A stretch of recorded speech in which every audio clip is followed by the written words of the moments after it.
이제 오늘 나온 내용이죠. 참 마침 저희가 어떻게 방송할 걸 알고 뭐 그런지 모르겠는데 나경원 의원이 또 말도 안 되는 오늘 그 페이스북에 글을 하나 올렸더라고요. 어떤 글을 올렸나요?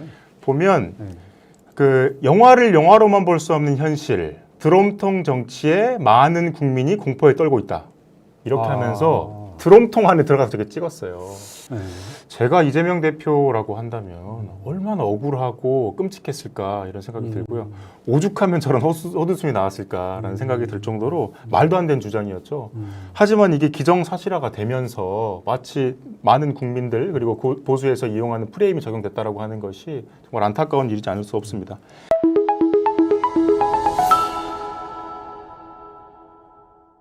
팩트 체크. 순천이 낳은 아들이라고 얘기를 해야 되나? 순천의 제일 유망한 젊은 정치인 이현태 더불어민주당 부대변인 모시고 오늘 이야기 나눠보겠습니다. 인사 먼저 하시고 소개 좀 부탁드립니다. 오늘 코너. 네, 안녕하십니까. 더불어민주당 부대변인 이현택입니다. 오늘 제가 준비한 팩트체크는요. 이재명 악마화에 대해서 준비를 했고요. 첫 번째 순서로 조폭설에 관해서 준비 한번 해봤습니다. 네. 그 무서운 조폭이 나오나요? 네, 제가 그 질문 먼저 하나 좀 드리고 시작할게요. 우리 박창진 부대변인께서는 지금 민주당에 아주 중추로 활동하고 계시는데 이재명 대표가 조폭이라고 하는 이 말에 대해서 이게 진짜라고 생각하시나요? 가짜라고 생각하시나요? 아니 좀 뭐 이런 얘기를 믿을 사람이 있을까라는 저는 생각이 들고 솔직히 오늘 팩트 체크를 한다고 하셔서 이 주제에 대해서 알았지 그 전까지는 관념적으로 생각해 본 적이 없는 사실이거든요. 그렇죠. 이게 일반적으로 우리 민주당 지지층에서 하고 있는 생각입니다. 네. 이게 이재명 대표가 조폭인가? 이 문제에 대해서는 아무도 동의하시는 분이 없을 거예요. 연상되지 않는 일인 거죠. 그렇습니다. 하지만 이 문제는 정말 심각하고요. 우리가 꼭 다뤄야 할 이유가 있습니다. 아, 그래요? 네. 오늘 이 팩트TV를 보시는 분들 중에서는 이러신 분도 있을 거예요. 아니 굳이 이 이야기를 다뤄야 돼? 긁어부스럼을 만들 필요가 있어? 하지만 오늘 방송을 들으시면 좀 이야기가 다르실 겁니다. 그러니까 저를 비롯한 2030의 남성들 특별히 그리고 중도층 그리고 보수층에서는 이재명 대표가 조폭일 수도 있다. 라는 그런 생각을 가지고 있는 분이 상당히 많습니다. 설화가 사실이 되고 전설이 돼버리는 그런 게 있군요. 이게 이제 조금 더 이제 자세히 설명드리겠지만 지난 대선 직전에 이제 국민의힘에서 이재명 대표를 악마화하는 프레임을 정확하게 걸었습니다. 그리고 지금 이게 걸려 있다고 볼 수 있고요. 그래서 오늘 좀 자세히 저희와 함께 방송을 보시면서 이걸 상세하게 한번 봐보시고 그리고 이 잘못된 부분에 대해서 명확히 아셔서 주변에 중도나 또 보수 있는 이 분들한테 자세히 설명해 주시면 너무 좋을 것 같습니다. 그 어쩌면은 지난 미국에서 힐러리가 경선에 나왔을 때 힐러리와 비밀 회동을 하는 피자 가게가 있고 그 가게 안에 뭐 소아 성애자들이 모인다. 맞아요. 라고 얘기를 했는데 일부 젊은이들이 거기까지 직접 찾아가서 공격을 하고 소총을 쏘고 이랬던 스토리랑 좀 비슷하게 들리기도 하고요. 그렇습니다. 네, 오늘 준비한 얘기 되게 재밌을 것 같은데 한번 설명 부탁드리겠습니다. 네, 알겠습니다. 그 처음으로 준비한 자료는요. 이거는 4월 3일 날 얼마 안 됐죠. 그 이제 그 데일리안이라고 하는 일반적으로 우파 언론을 알려 있습니다. 데일리안에서 여론조사를 했는데요. 여기서 가장 폭력적일 것 같은 정치인이 누구냐? 굳이 이렇게 물어봤어요. 되게 악의적이죠. 근데 여기에서 우리가 좀 집중할 것이 있는데 첫 번째를 보면 이재명 대표가 35.5%로 1등이죠. 그리고 김문수, 홍준표, 오세훈이 2, 3, 4등을 하고 있는 것을 알 수 있습니다. 그렇게 물어본 프레임 자체, 질문 자체가 좀 이상하네요. 그렇죠. 그러니까 김문수나 홍준표가 2, 3등이라고 하는 건 우리가 납득이 되지만 이재명 대표가 1등이다? 이상하죠. 이거를 자세히 좀 뜯어보겠습니다. 폭력적일 것 같은 정치인 1위를 이재명으로 한 사람들을 보면 민주당 지지층은 2.7%밖에 안 돼요. 근데 국민의힘 지지층을 보면 76.1%, 개혁신당은 54.9%, 진보당은 34.7%, 그리고 지지정당 없다고 표시한 분들도 38.1%나 됐습니다. 굉장히 심각하죠. 그리고 지역적으로 봐보면 서울이 37.5%, 경기 인천이 41.1%, 또 충격적이게도 광주, 전남, 전북에 계신 분도 27.4%나 이재명 대표가 1등으로 뽑았습니다. 그러니까 이 말은 우리가 절대 말도 안 된다는 것처럼 생각을 하지만 국민의힘이 정치적으로 조폭 프레임을 걸어놓은 것이 현재 일상화되어 있고 이 프레임이 작동하고 있다. 이렇게 보는 것이 누군가에게는 그 얘기가 소구되고 있다. 그렇죠. 진실로 받아들이고 있다. 그리고 이제 커뮤니티를 많이 봐보면 이게 밈처럼 또 돌고 있기 때문에 굉장히 심각한 문제입니다. 이 프레임이 작동한 거는 이재명 대표가 민주당의 대표 주자로서 대통령이 될 것 같다라고 하는 그 시점, 갑자기 대선 5개월 전이죠. 갑자기 나타나게 됐습니다. 이 2021년 10월 18일 날 이 돈다발 많이 보셨을 거예요. 그러게요. 이거 보신 적 있으시죠? 네. 갑자기 그 국민의힘의 김용판 의원이 제보를 받았다고 하면서 이게 이재명 대표가 돈을 받았다고 하는 증거라고 꺼낸 거예요. 국회 안에서. 그렇죠. 그래서 이걸 본 사람들은 이게 뭔 이상한 소리야? 라고 이야기했지만 이거를 반복적으로 제기를 했습니다.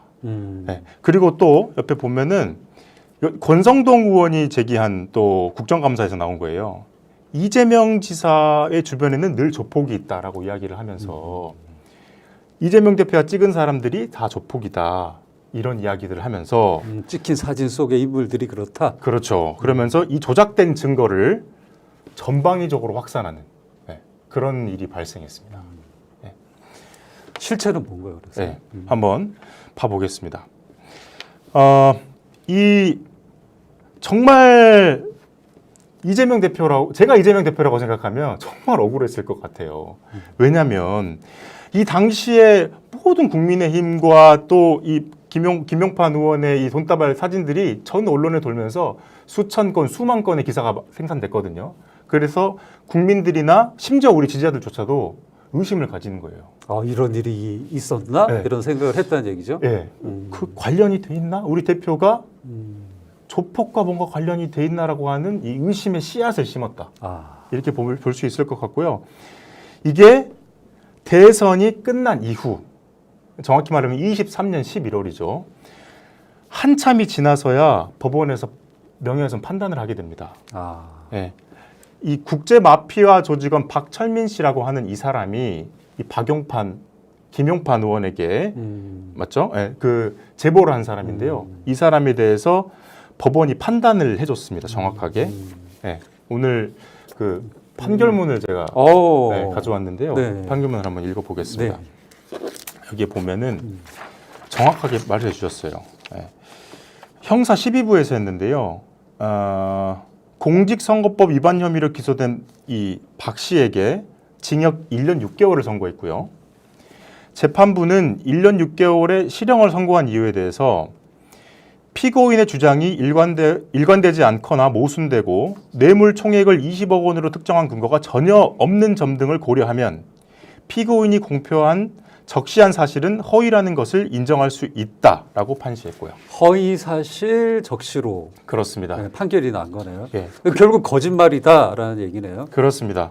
그리고 여기에 또 재판부에서 명확하게 해줬는데요. 뭐냐면 피고인은 헌법상 국가 원수이자 행정부의 수반인 대통령을 선출하는 선거를 앞두고 돈다발 사진과 같은 자극적인 수단을 이용해 전파 가능성이 매우 큰 방법으로 범행을 저질렀다. 뇌물수수 사실은 유권자의 표심에 아주 큰 영향을 미칠 수 있고 대통령 선거에서 이재명 후보가 근소한 차이로 낙선한 이상 이 사건 범행이 선거에 끼친 영향을 무시할 수만은 없어 엄벌이 불가피하다라고 정확하게 판결문에 적시해 줬습니다. 그러니까 선거 결과에 영향을 주기 위한 나쁜 의도를 가지고 가짜 뉴스를 게재한 것이고 퍼뜨렸다. 이렇게 되는 거네요. 그렇습니다. 그러니까 결론적으로 보면 이 조폭설의 핵심인 우리 박철민 씨 주장이 허위였고 또 이 허위에 대한 거를 법원에서 종지부를 찍어준 셈이 되는 거죠. 그걸 허위 제보를 가지고 또 국회로 들고 와서 그렇습니다. 유포하고 네. 이런 사실이 있었다라는 네. 내용이네요. 네. 그러니까 저도 이 권력하고 뭐 소송을 진행해봤던 사람의 입장에서 한쪽에서 일방적으로 가짜 뉴스나 프레임을 만들어서 나쁜 놈이라고 했을 때는 나쁜 놈이라는 이미지만 남고 실제로 사실 규명이 됐음에도 불구하고 그걸 후에 이제 알게 된 사람들은 전혀 뭐 거기에 대해서는 생각지 않는 그런 게 있었거든요. 그래서 얼마나 우리 이재명 대표가 억울했을까라는 생각이 드네요. 그렇습니다. 네. 저희가 영상을 한번 준비했거든요. 그때 당시의 영상 한번 보고 오겠습니다. 공익제보한 박철민이가 제가 친필을 전화 원본을 보여줬습니다. 자기 본인하고 친구가 직접 이 이사에게 돈을 전달했다. 어떻게 전달했느냐? 5만 원과 1만짜리 현금 뭉치 5천만 원을 코마트레이드 본사 앞에서 이 지사와 이준석 코마트레이드 대표가 찻집에서 이야기를 나누고 있을 때 이 지사 차에 실어줬다. 이래서 국회의원의 면책 특권을 제한해야 됩니다. 이런 명백한 허위 사실을 이런 데다가 국민들 앞에 보여서 틀어주고 이게 이런 정말 국민들이 위임한 권한을 가지고 이런 식으로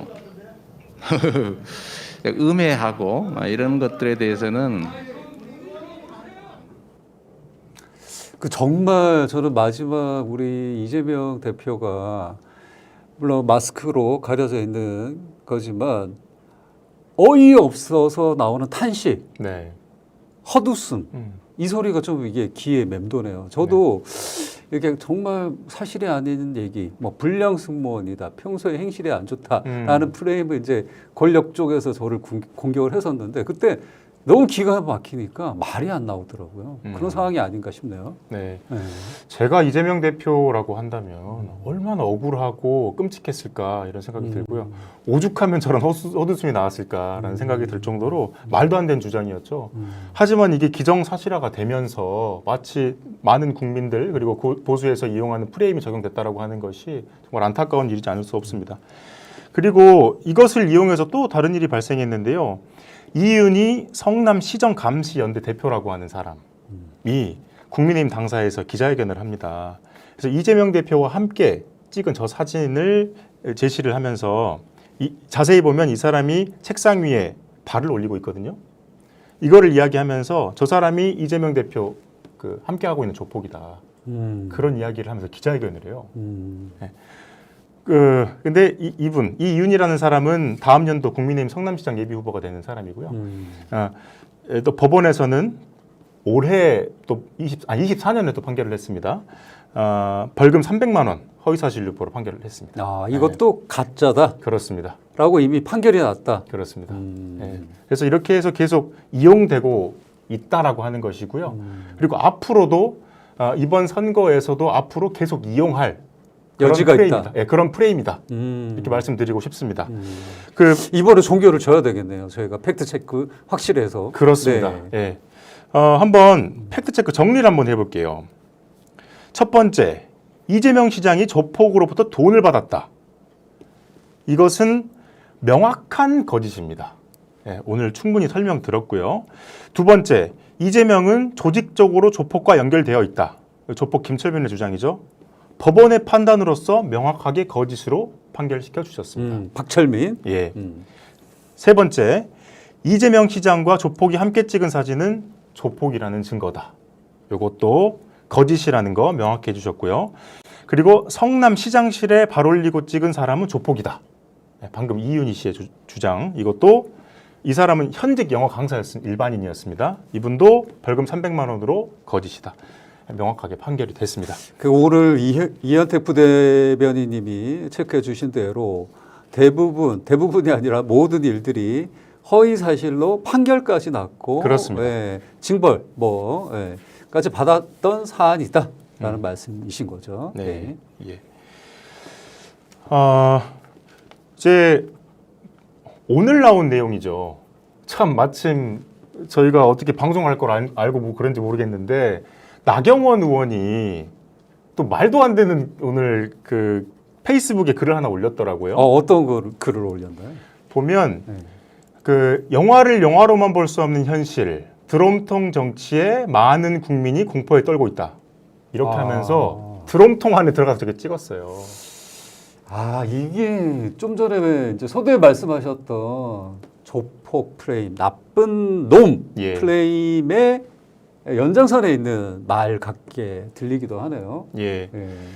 이 나경원 의원의 사실 이 사진을 찍은 의도와 그리고 저렇게 메시지 내는 것이 정말 악의적이죠. 근데 이 나경원 의원뿐만 아니라 권성동 의원, 안철수 의원의 그 멘트를 보면은 다 아수라를 이야기한다든지 아니면 조폭 정치를 이야기한다든지 그런 뉘앙스를 계속 주고 있거든요. 네. 계속해서 악의적인 프레임을 걸고 있는 거죠. 사실이 아니든 말든 상관은 없고 나는 예. 이렇게 계속 던져서 너를 이런 색깔을 입힐 거야 예, 라는 정치 공세네요. 예, 그렇습니다. 네. 그래서 그 레이코프 저서의 코끼리는 생각하지 마라는 그런 유명한 말이 있죠. 예, 책이 있는데 여기에는 이런 말이 있습니다. 코끼리를 떠올리지 마라 라고 말하는 순간 이미 머릿속에는 코끼리라는 프레임이 작동해서 저절로 떠올리게 된다. 국민의힘은 앞으로도 이번 대선에서 특히 이 조폭과 연상되는 이런 이야기들을 계속하면서 이재명 대표를 공격할 것입니다. 네. 그래서 우리가 이것을 벗어나는 길은 단 한 가지라고 생각을 하고요. 그것은 우리가 정확히 팩트를 알고 그 팩트 체크를 통해서 이 주변 사람들한테 명확한 이야기를 해주는 것. 사실을 제대로 알고 예. 이런 공격을 해올 때 예. 봐라, 내가 알고 있는 확연한 사실은 이것이다 그렇죠. 라고 해서 예. 반박하는 것이다. 그렇습니다. 예. 이번 선거는 당대표를 뽑는 선거가 아니에요. 민주당 그 당원들과 민주당 지지자들한테만 좋은 이야기를 하는 것이 아니라 지금 저변에 잘못 생각하고 있는 중도와 보수가 생각하고 있는 이 조폭 프레임에 대해서 우리가 명확하게 설명해주고 이것이 가짜라고 하는 것을 잘 알려주는 것이 앞으로 우리의 임무다라고 생각하시면서 우리 팩트체크 PDB를 보고 있는 우리 지지자들께서 그렇게 이야기해 주셨으면 감사하겠다 그런 말씀 드리고 싶습니다. 네, 우리 이현태 부대변인이 오늘 팩트체크 정말 중요한 말씀을 하셨네요. 우리가 제대로 알고 저들의 잘못된 저쪽의 프레임에 넘어가지 않고 우리가 제대로 알고 저들에게 얘기할 수 있는 그런 팩트 체크가 필요하다. 그래서 오늘 이런 시간을 마련하셨다. 예. 이런 얘기인 것 같고요. 정말 알차게 오늘 준비를 해 오셨는데 앞으로도 더 알차게 준비를 해서 우리가 정말 알아야 되는 사실 또 우리가 저들에게 넘어가지 않고 이 파란 물결을 끝까지 지켜낼 수 있는 그 원동력, 힘을 만들어내기 위한 사실 규명 같은 작업들을 계속 해 오시리라 믿습니다. 그래서 다음 편도 더 기대가 되고요. 오늘은 팩트 체크 코너 여기서 마치고 다음 주 또 팩트 체크에서 우리 이현택 부대변인 기대해 주시면 더 좋은 알찬 내용으로 여러분 찾아뵐 계획입니다. 감사합니다. 네, 감사합니다. 네.